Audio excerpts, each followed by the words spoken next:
Da-da-da. This is very exciting. I can see the thing. Have you guys ever streamed live to YouTube before from Zoom? No, never Me done. neither. So let's figure it out together. I can see a red bar and it's getting close. I think that's a good thing. It's done. It's redirecting us to YouTube. This is very exciting. I can see the thing. Have you guys ever streamed live to YouTube before from Zoom? No, never done. So let's figure it out. Right, that's weird. Right, okay. So let's. I can see a red bar and it's getting close. I think that's a good thing. And it's volume down. Yes, right there we go. That was really weird. Could you hear that? I was going to hear myself. I could hear you. Anyway.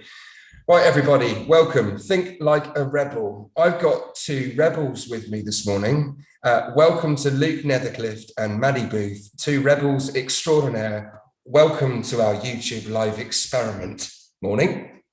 Good morning, Hello. Simon. Thank you so much for having us. Hey, look, it's awesome. What's the thing with the brick walls going on? You've both got different sorts of brick. Is that brick or is that spongy stuff? Yeah, sponge. Oh, okay. I've been kicked out of the apartment. Everyone in my apartment is on video calls at the moment, so I'm relegated to the outside. I have to say, Luke, you're looking very industrial chic in wherever you are. Have they put you in the basement?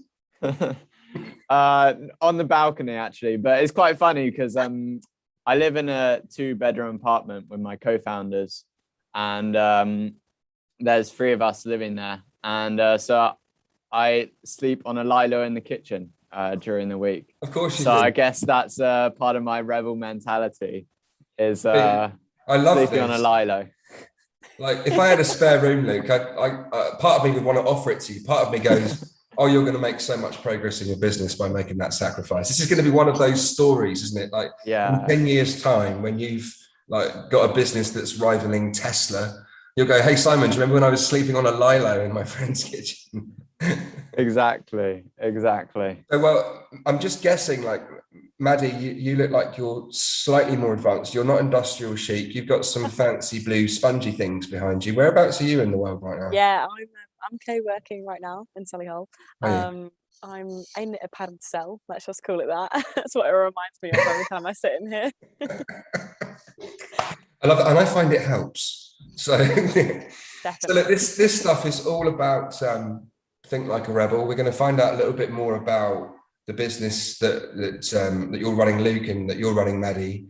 But what I want to go back to is, before we get into all that stuff, and I'm going to give you an opportunity for a shameless plug of what you're doing, because I've looked at both of your websites and your socials and I absolutely love it. This session is all about making a difference, because you're not just any old entrepreneurs. You're not your garden variety. Let's go out there and make as much money as we can, drive Lamborghinis and plaster it all over Instagram. That ain't your thing.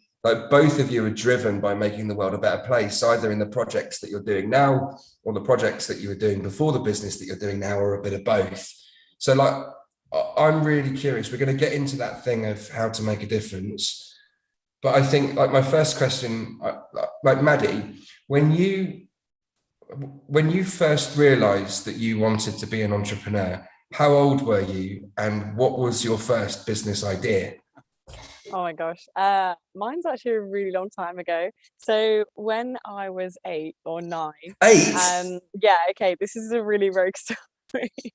Me and my mum were speaking about this the other week, because we were like, I wonder where it actually came from that I was really interested in running my own business. So when I was 8, we went to a car boot sale, and I found a massage table for free. And I was like, okay, why would I not need one of these at 8 years old? So I begged my mum to put it in the car, take it home with us.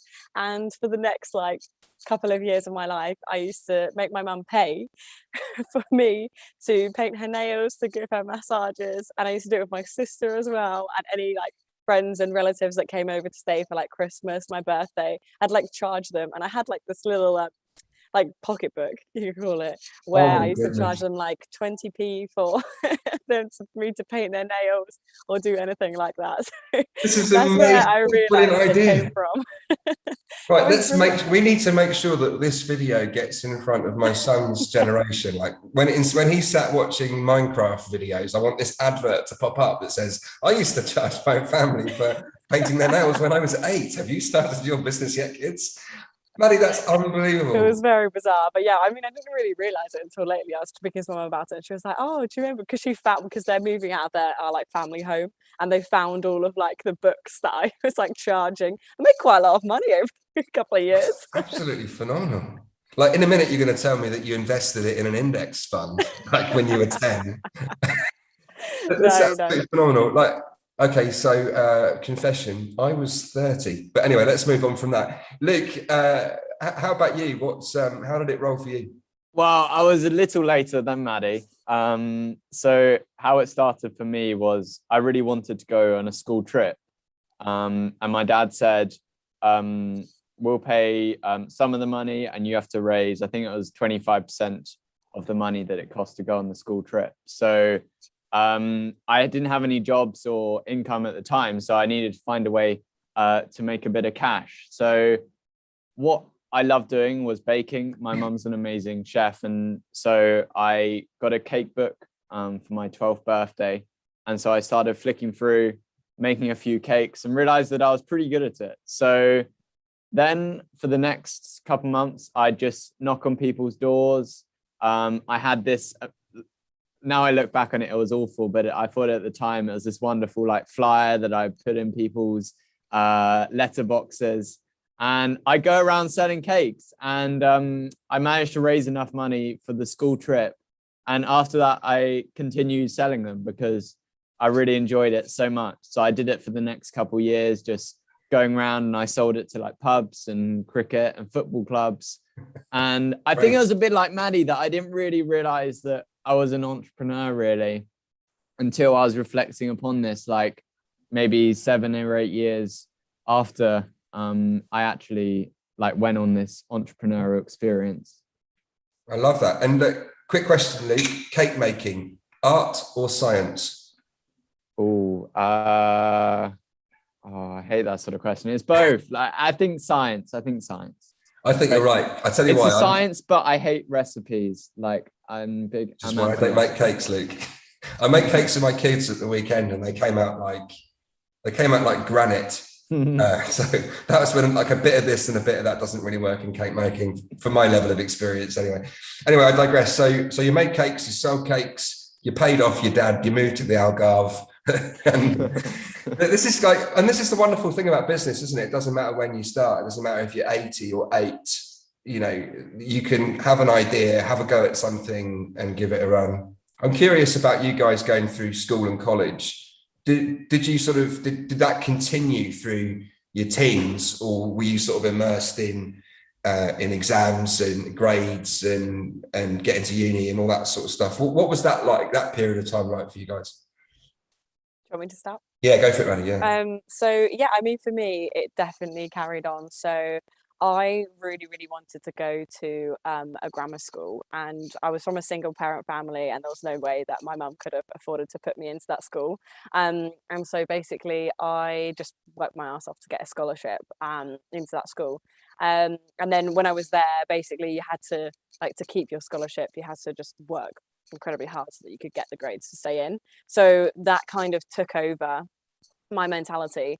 But realistically, in a way, I can definitely see that like the entrepreneurial spirit still came through. So when I was 14, I became like an honorary member of the Lions Club, and they were like, "You're too young to join," and I was like, "Well, I'm going to join anyway, so you can give me some sort of title." I love that. So I joined them when I was 14, worked with them loads, did loads of fundraising. So even though I wasn't kind of profiting from it in a way, I think it was definitely still like an entrepreneurial spirit, like working towards like a common goal with them, which was really good. And then when I was 16, I got the opportunity to go to New York and Washington as part of the Global Young Leaders Conference.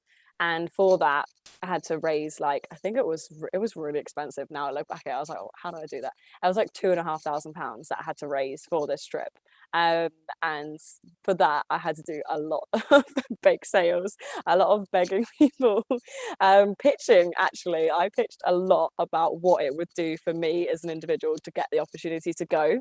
And I pitched to my school, and they ended up funding half of it. I pitched to the Lions Club, I pitched to the Rotary Club. So that throughout school, I was kind of doing bits here and there that definitely have led to like where I am now. Yeah, they were all pointing you in the same direction. You could have done with Luke adding to your cake collection during that time. What the hell were you? Oh, Maddie, I'm so sorry. We never knew each other then. How about you, Luke? What was your teens like with the business stuff? Did you wait until uni, or was there other stuff going on when you were a teenager? Yeah, so I did it for the cake business for a couple of years. But to be honest, around 15 to 18, I lost all my self-confidence. Like I know self-confidence within me. And I think as a result of that, I stopped doing the cake business.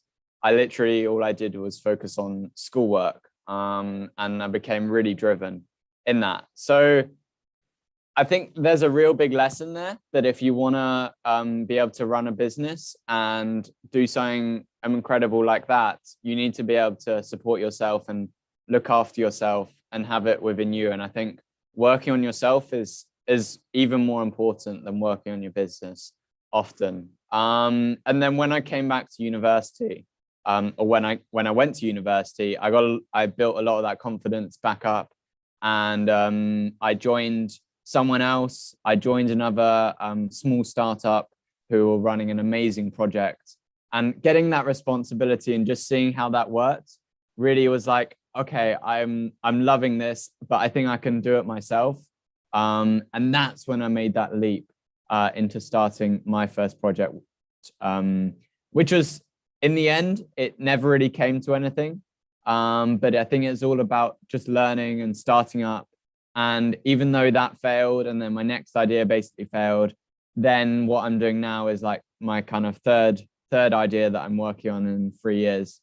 And I think there's a lot more potential. So even though I've had a lot of failures over the way, and we can talk about that, it's all led to really where I'm sitting here today, I guess. I love that. Your first business project that you got involved in at uni, just tell us a little bit about what that was. Because am I right in thinking that was a sort of a social enterprise kind of focus, wasn't it? Yeah, so we were selling backpacks and using the money to fund education classes for refugees. And it worked really well. Like, to a degree, we sold out of our backpacks. We bought, I think, 100 backpacks and sold them all. And then we were able to run some refugee classes with a charity partner. And so it worked well to a degree, but I think there were definitely some challenges. One of the main challenges was our charity partner was dependent on in-person teaching. And when COVID hit, they could no longer run it. So that kind of operation didn't work. And also, I think the materials and everything that we were doing from a environmental lens wasn't that sustainable. And that's something that I didn't really want. When I'm creating a business, I want to create a business, I guess, that's promoting a world that I would want to be proud of living in. And I think fast fashion is such a big challenge. And I felt we were kind of moving in a direction that we were promoting that agenda. And so I think it was really a big thing for me to reflect on, was what purpose do I think the business should have? And it had a really good social lens, but an environmental lens, not so much. So that was definitely a big learning curve for me. Right. So business number 3 in 3 years, that's Let's Level Up, which we're going to talk about in a bit, right? Okay. Yes. You've only got another 153 business ideas to go through. So like you're well on your way. Maddie, let's talk about environmental stuff for a minute. And then I'd love to just talk a little bit about when things don't go how you want them to go, how do we react, and all the learnings that are in that. But I know that, hey, the environment is something that you're kind of interested in too, right? Yep, definitely. Was your first social enterprise related, like a social purpose, at your core? Was that Scrubbee? Is that the business that you're doing now, or did you have social purpose earlier on in one of your other business ideas? Yeah, I did. So when I was at university, I ran a social enterprise like Luke, and it was called Warwick Cup. And basically what it focused on was creating a circular cup system on Warwick campus. So we partnered with cafes across our campus and basically provide them with a cyclical system. So we had the Keep Cup style cups that were branded as Warwick cups, and then we let them use them, and we had a team of volunteers that kind of took them away, cleaned them in the university facilities, and then put them back into the system. So it was ensuring that no disposable cups were used at this particular cafe. So that's how I started out. Like, question, why? Because it's not easy. There's lots of people that have had, there's lots of cup cycling schemes all over the world in different places, and it's hard.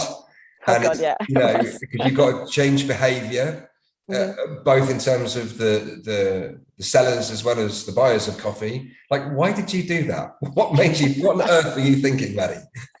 I know, it was, definitely wild, especially considering the fact that it was my third year and probably should have been focusing more on my studies. But no, I mean, I spent a term abroad in Australia. And when I was there, they ran a similar system at the university campus, and it worked just so well. And all the cafes were really interested, really involved. People knew about it. They talked about it on campus all the time. The students and staff were really engaged. And I just thought, why on earth, if they can do it, can't we do it? So when I came back to Warwick, I started it with two other girls that were in the same degree as me in the same year. And we just thought, let's just give it a go. And when we first told the university that we were going to do it, we were met with huge backlash from basically every kind of facility side of things, because they'd tried to do it before and it hadn't worked. Right. But I mean, for us, it was kind of like, well, what can we lose by doing it? We're going to learn so much by actually just giving it a go. So we did, and ended up actually receiving about £8,000 funding by the time that we handed over to the new directors and new team. So yeah, we managed to make it work in the end. Whoops. I love that. Okay, so the questions that I've got for you, I think there are lots of people that will watch this and go, oh yeah, I tried to do X and then someone said that I couldn't do it. And it was someone in authority. Maybe it was a parent or a teacher or some other person in your life that says, what are you doing that for? You're not doing that. We already tried that. We tried that in 1971. It didn't work then and it won't work now. Go and find something else to do, like study or something like that you should be doing. Like, how do you respond, Maddie, when you got that kind of pushback? And it is tricky because it's a complex organization, and big organizations are designed to prevent ideas happening because it's too risky.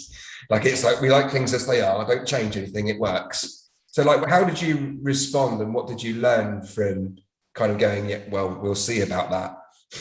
Yeah, I mean, for us, the big thing was if we can prove them that it can be done, then basically, so what we did was we did it on like the skimpiest budget you've ever seen in your life, by just like, I mean, we got, I can't remember who, we got the money from Warwick Enterprise, and we basically went away from the kind of facilities, how the university runs in operations side, and we went more to the people that liked ideas. And we just said, look, can we have a bit of money so that we can try this out? And then what we'll do is we'll try it and we'll go back to them and say, this is what we found out. So we're just, I mean, as a team, like the three of us, we would just do us, like, we just didn't really ask what if we were allowed to do it in practice, and we just did it. And then once we found out it actually did work, then they just came crawling back and they were like, oh, we love this idea. All of the scary stuff you dealt with, there's no risk now because you've shown that it can work. Hey, I love this. And I think like all of your messages in there, and this, like the title of this conversation is about how to make a difference, but it's under the banner of Think Like a Rebel, when we're working with thousands of kids across Solihull, and we're working with some more in Cardiff to just open up a different conversation about what the possibilities are. And you've just hit some of the most important buttons for me around starting up and having a go at something, right? Luke, what's on your mind? Yeah, I think there's so many lessons from what Maddie's saying, and I've got some similar stories as well. But I think my first piece of advice, if someone says no to you, is just find someone else who will say yes. And oftentimes try and go for the most senior person you can, because if they say yes, then everyone else has to say yes and support your project.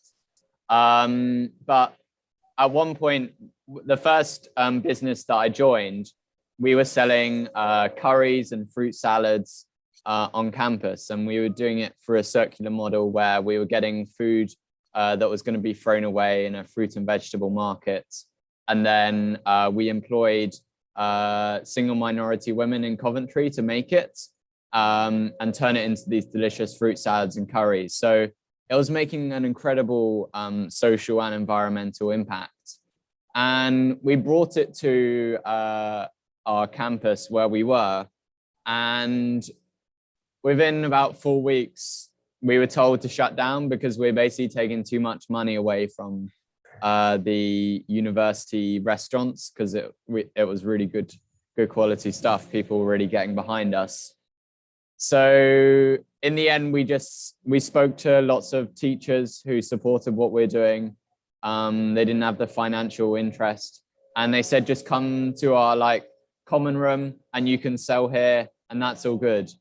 And then as well as that, we ended up doing deliveries so that we didn't have a stall and a stand that the university could openly see. So it was more like covert. So I'd say that was, I think like a rebel is kind of always the best way. It's just, there's always a way if you really want to do it. Look, I absolutely love this. And I said to you right at the start, my objective was that people will watch this and they'll wonder what on earth they've been doing with their life.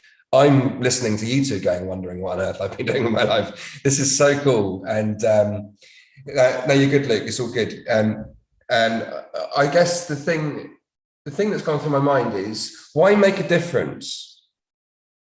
Like, this question to both of you, why bother with a circular model? Why bother? Groceries have been thrown away all over the world. There's, what's wrong with a university restaurant? I don't want to comment on their food. I'm sure it's fine.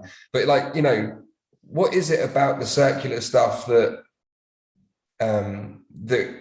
got your attention and that inspired you to do something differently? Because I'm curious about that. It would be a lot easier to go and make curry and sell curry and compete commercially. And you could have gone to market a lot faster. What is it about making a difference that lit you up with that business? And then Maddie, I'm going to ask you the same question, so you got thinking time. I think there's just so many challenges that we need to solve. And I think when we were going to the food market and we saw literally cartons and cartons of beautiful strawberries and potatoes just being thrown away, it was quite heartbreaking to see. And then we were able to meet with the charity partner who employed the single minority women. Many of them had they were in, or they had been in abusive relationships. And it was when we were able to connect the two, and we were able to see, actually we could make, even if it's a really small change in the grand scheme of things, even if we could make that small change, I think it was really fulfilling for us to be able to do that. We're able to kind of contribute a difference. And also it was a great way of bringing in customers and saying, the university does things this way, but we really want to disrupt that model and help you be a more sustainable consumer, actively choose products that are making more of an impact on the world. And that's why we chose to go down that pathway. Great. I've got fireworks going off in my head. I'm excited for this bit. Maddie, how about you? Why circular business model? Why not just go and make money? What on earth were you thinking? What is it about that making a difference bit that lit you up? Yeah, Maybe with Scrubbee as well. Talk about Scrubbee. Yeah, for both my businesses, so they're all focused about reducing waste, and the same with Luke there talking about it. And I think for us, going back to Luke's comment about wanting to see a world that you want to live in and wanting your business to kind of be a leading light in that way, I think is the biggest driver for me, because by trade, what I day to day, I'm a sustainability consultant. So I'm telling people every single day what they can do better as a business to be more sustainable. And I think for me, like understanding the difficulties, understanding like the challenges and things that, but also the things that you can benefit from as a business and benefit from as an individual moving forwards, that's kind of where it's come from for me and why it's been a massive driving force. I mean, I've been brought up in a very sustainable family who really hate waste completely. And I think it does also stem back to that, the way that you have been brought up and whether it's something that is really important to you actually at root level. And that's, I mean, it definitely is the benefits as well as a business, like the stuff that the amount of work that we've done through Scrubbee in like the sustainability sector has opened so many doors for us because we're completely honest about what we do. We know we've also got to improve on certain things, but it's just about that kind of community within sustainability and within like the circular model of not using that waste, not doing something that's typical, because it does make you different. I love that. Also, both of you have said that oh, you saw something, you experienced something, and you went, hey, that makes me want to ... and then you've gone away and done something about it. Whereas lots of people will just sit and moan about things, but if you're going to think like a rebel, you go and create something, you go and create the world that you want to live in. And I love that. I absolutely love that. I'm going to steal that from now on, if that's okay with you. Credit you. Absolutely. How about you? If you want to come up with business ideas, because I think when I was young, I was always stuck in this trap of like, I don't know what to do. And Simon, you were just saying like moaning about things. Everyone loves a moan.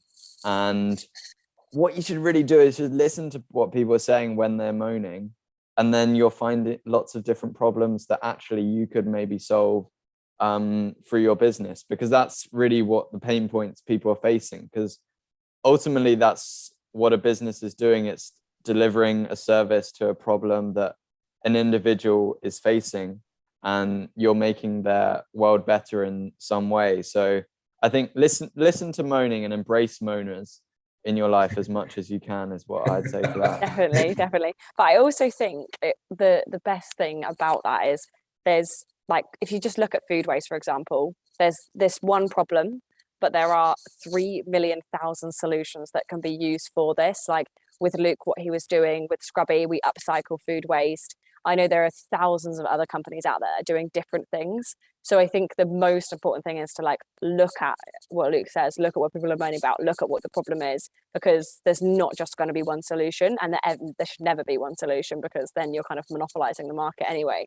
And by having that and then thinking about what can be done about it and a huge variety of different things is really, really important. So let's talk about the process for Scrubbee, like, because lots of people are watching this going, yeah, upcycling, I've heard of that, but isn't that what you do with furniture? And like, but you know, how do you upcycle something that's been eaten or drunk? Like, tell me what the process is and how you discovered it. Yeah, no, definitely. I mean, it definitely is more known within the furniture industry, but we hope to kind of be pioneers in byproduct beauty. So for us, so what Scrubbee wait. Bioproduct beauty. I love that sentence. Byproduct beauty. Yeah. I just wanted to pause on that for a minute. Like, it's like, you know, a year 18 months ago, if someone said, I'm going to sell a dot of a piece of art that I've created, and I'm going to sell it multiple times, what's a non-fungible token? We would have gone like, is this even a sentence? Bioproduct beauty could be one of those things. What is that? Tell me about how did you discover it, and what's your process now? I'll shut up now. Okay, so I'll start with how I discovered it. So I was working in what I kind of call now is a bit of a triple dilemma of how I came up with Scrubbee. So I was a student and I was on a super, super low budget, and I was a student studying sustainability. So I was looking at changing like my whole lifestyle to become more sustainable. And finally, I was a student that was facing acne for the first time. So me as a person facing these three different things, I was looking really closely at what I was doing for my skincare and what I was doing for my cosmetics and beauty, etc. And at the time, I was working in a coffee shop as well, to kind of afford a life. And so what I noticed every single day was how much coffee was going to waste. And not only how much coffee was going to waste and the effect it had once it went to landfill, but also the fact that cafes were paying for this disposal. So you're kind of, as a cafe, they've got two aspects of it. They've got the environmental factor and they've got the economic factor of it as well. So I just started taking the coffee without telling them, just putting it in my bag. It's an experiment, right? It's not exactly. a thing. I had no idea if it was going to work. It's just a test. So I took it home and I started doing researching online about little recipes that I could make here and there, because I'd done a lot of research into like the properties of coffee and that it was antibacterial and antimicrobial, and at the time facing acne. Those are the two things that I was looking for. So that's kind of where I started. And I was partnered with, then a couple of months later, partnered with a cafe in Leamington Spa, where I was living as a student, and basically just started properly upcycling it, as just giving it to my friends, giving it to my family, letting them try it. And then probably about 6 months down the line, I thought it's probably a good idea that I actually take some training in this if I'm going to give people things to put on their skin. So then I did some natural cosmetics training, and really focused around getting that recipe right. So it took me about 10 months to get it from the point of actually trialing it out to it being legal and able to sell on the EU market. And that was January this year that we launched. So we've been going about 11 months now. But the whole upcycling, how it works is the coffee that we use is leftover coffee. So if you imagine you go to a coffee shop and they put the coffee in the kind of machine, what's left after that that they bash out into the tray or the bin, etc., that's what we repurpose. So every single one of our scrubs repurposes 5 cups of coffee. So it's a huge amount in that small amount because it's so compact. So that's how it works. We take the coffee, we commercially dry it so that it's all safe, and then we make the product almost immediately once it's dried, and to ensure the safety of it, etc. That's absolutely wicked. I love that. 11 months in. Well, Yes. I hope you'll be enjoying your first birthday. We will do, 1st of January. Luke, tell me about the business that you're running now. How did you come up with the idea for Let's Level Up? Tell us a little bit about it and the direction that you're headed. Yeah, so we came up with the idea for Let's Level Up in around June 2021. So we're just finishing our university degrees then. And we all knew, so I've got 2 other co-founders who I work on the business with. We all knew that we wanted to run a startup when we graduated, but we didn't really know what our idea was, because we had a few thoughts lingering around, but we didn't really know which one was the right one to go for. And so we luckily found someone who was a great graphic design teacher. And we've been speaking to lots of businesses and finding that actually designers that they had or people that they had in marketing could actually be significantly improved. Because if you see, like, if you go on a lot of social media accounts or you go on websites, you'll see that actually the graphic design isn't great quality. So we found this problem that businesses were facing. We found a teacher, and we said, let's just put on a course for just 3 weeks and see if we get anyone to turn up. So we did a small pilot with 10 people for our first graphic design course. And then since then, we've run 2 other courses on user experience design and design thinking. And we're launching lots more in the future on sales, leadership, podcasting. And really our overarching goal is to upskill 10 million people by 2030. So there's a significant skill shortage, and universities and schools aren't teaching all the skills that we need to thrive in our careers. And that's where we really want to come in and challenge conventional online learning, because that's how we really came up with the idea. Because it's very easy to go on YouTube, or there's other courses like Coursera and Udemy, and they're great to a degree, but it's all pre-recorded videos and you have no interaction with the teacher. You can't get mentoring sessions. if you do projects, some of them have projects, but often you don't get live feedback. So we wanted to incorporate all those wonderful things that we have in universities and schools and take it into an online setting so that it's accessible to everyone. Wow.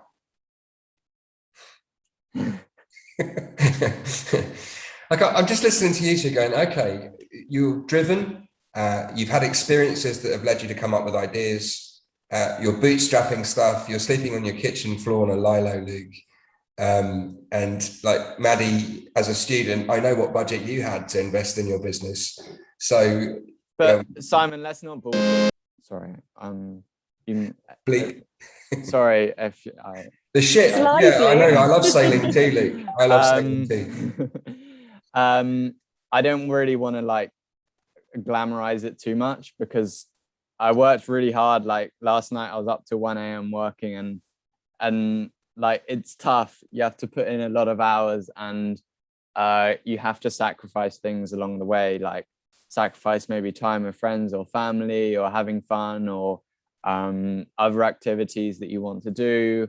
I've felt burnt out at different points in this journey, and sometimes I struggle to sleep because I've got so many ideas and there's lots of different things that I need to be doing. And also on that note, I think entrepreneurship's often seen as like be your own boss, which it is in a way, but also you're kind of trapped by you have to deliver for your team if you have a team, you have to deliver for your customers, and lots of other individuals who rely on the business in one way or the another. So that's not, it's very sexy that I'm sleeping on the floor, but at the same time it's not really. It's not really. If I had to sleep on the floor, I wouldn't be able to get up in the morning. My back would be over.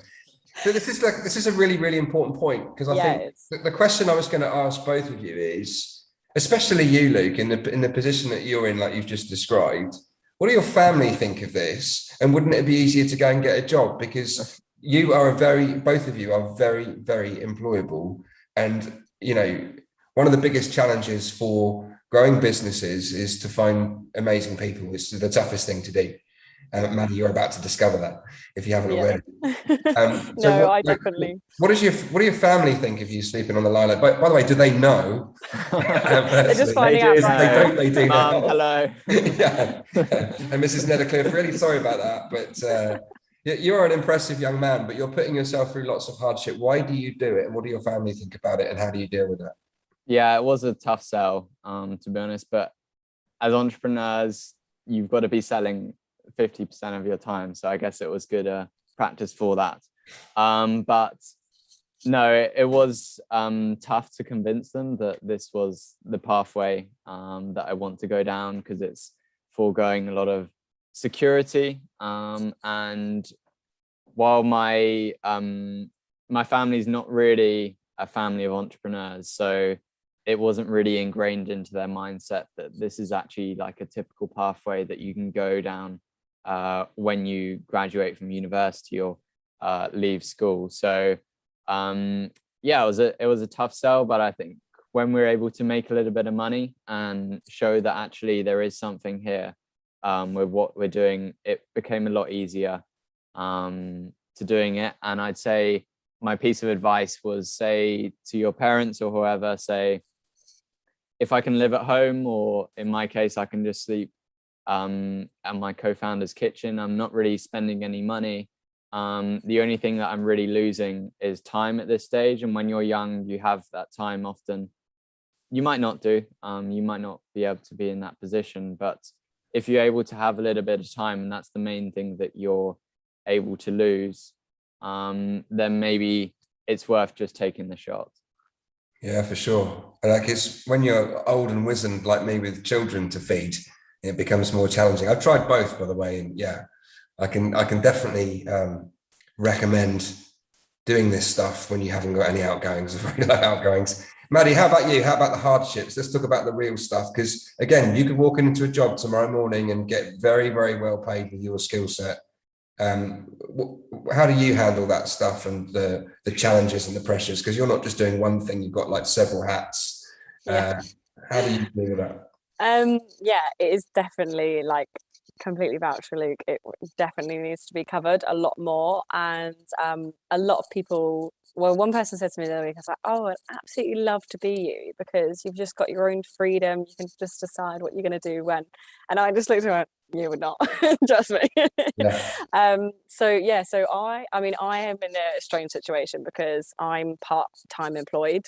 And so it, for me, my parents they're okay with it. They've kind of, I mean, I've been doing it a year now. They kind of get what I'm doing. But like my grandparents, my friends, people that I see day to day, they still refer to my job as my real job. And they don't really see Scrubbee as something that is employed. And I would obviously employ myself to work here. If I wasn't there, the business would fall apart. So right now, it's really tricky to have those conversations because I try really hard not to get offended by them anymore. But when I first started, somebody, when they had a couple of drinks, said to me that they went, "Oh, how's your little business going?" And I immediately clocked. And I think that's definitely still an aspect of it. And you've got kind of on the same sides. Like people don't really think it's a real job. People think it's amazing that you're running your own business. You've kind of got the two hand in hand. And people still think that I work full time for my job and like just do Scrubbee as a bit of a hobby. Right. So I'm still battling that and trying to make people understand that eventually is where I want to be. Like I know eventually that I want to be fully self-employed. But right now I'm learning so much from being employed as well because I work in the sustainability field, so it kind of works together. But along the line you said about I could be employed by a company, I actually got headhunted about 3 weeks ago by a massive company trying to get me to come on board full time as a sustainability consultant. And the pay was ridiculously high for how experienced I am. And I had to have a really, really long, hard think to myself for about 3 weeks as I was going to decide what I was going to do. And to be honest, money just really doesn't mean anything to me. As long as I can get by, and like I've been in Luke's position, I've been sleeping on people's sofas. I've not even been able to like afford to go out for a drink with my friends.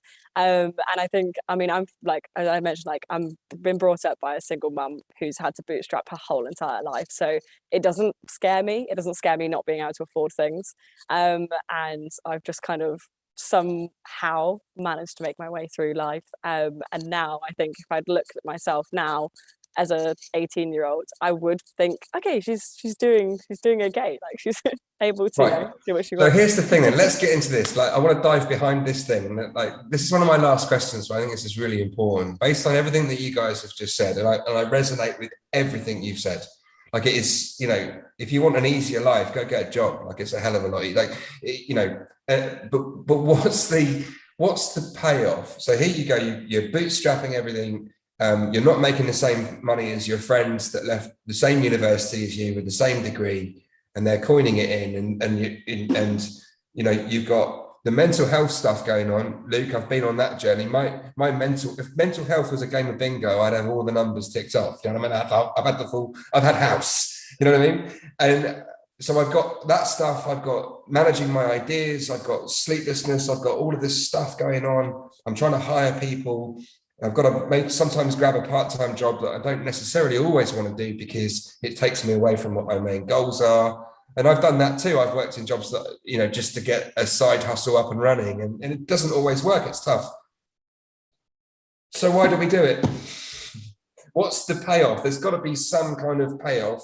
What's the payoff for you? I know what it is for me, but what's the payoff for you? So for me, it's fulfillment.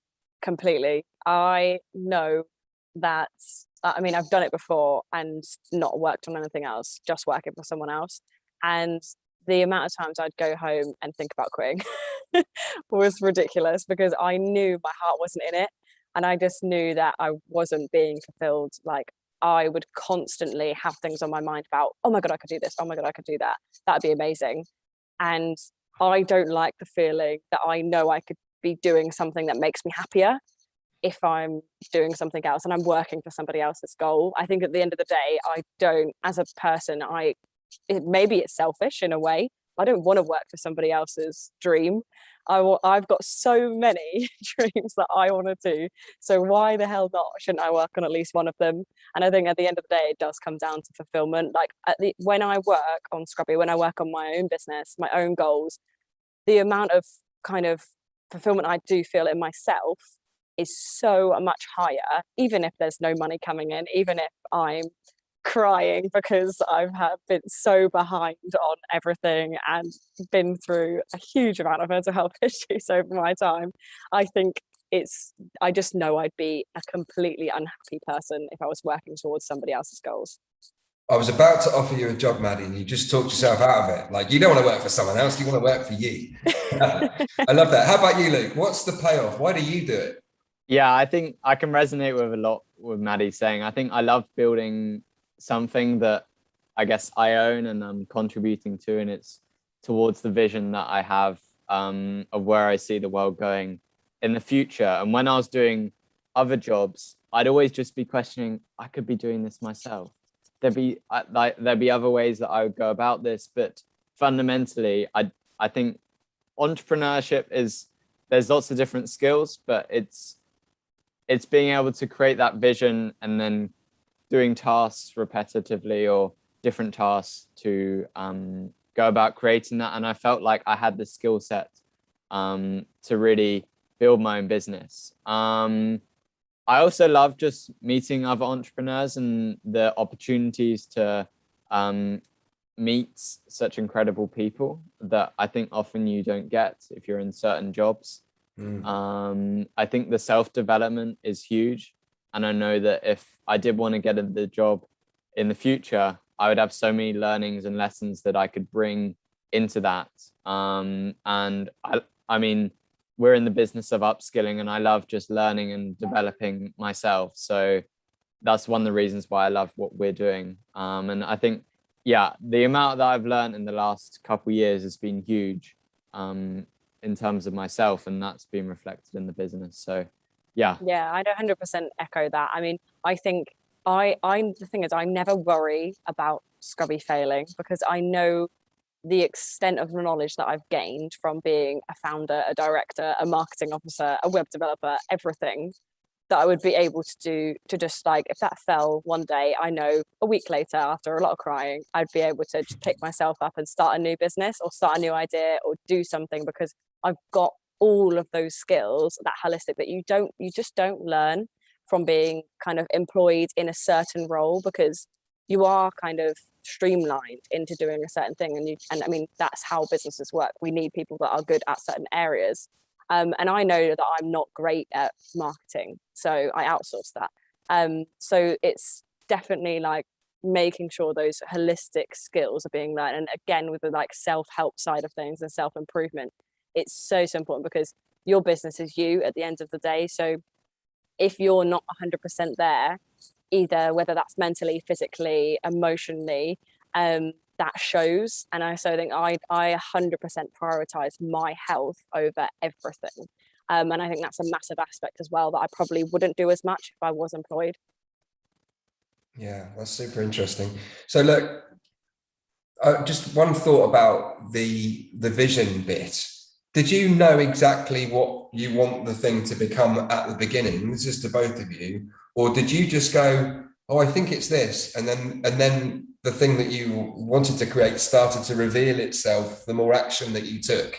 Because it's the latter for me. Is it the same for you? Because Luke, you said the word vision. You didn't have a vision in June 2021, did you? You had a load of ideas and you went, let's just do one of them and see what happens. I think earlier I said we want to upskill 10 million people by 2030. And we literally came up with that yesterday morning. Classic. Yes. I'm glad it's not just me then. It's like people go, oh, because we started Rebel Business School in 2012. We came up with the idea in 2011. And we've trained 12,000 people in 10 years. So if you get 10 million people by 2030, I'm going to be really cross, Luke. Good. We're Well, gonna have that's to good partner up motivation. soon.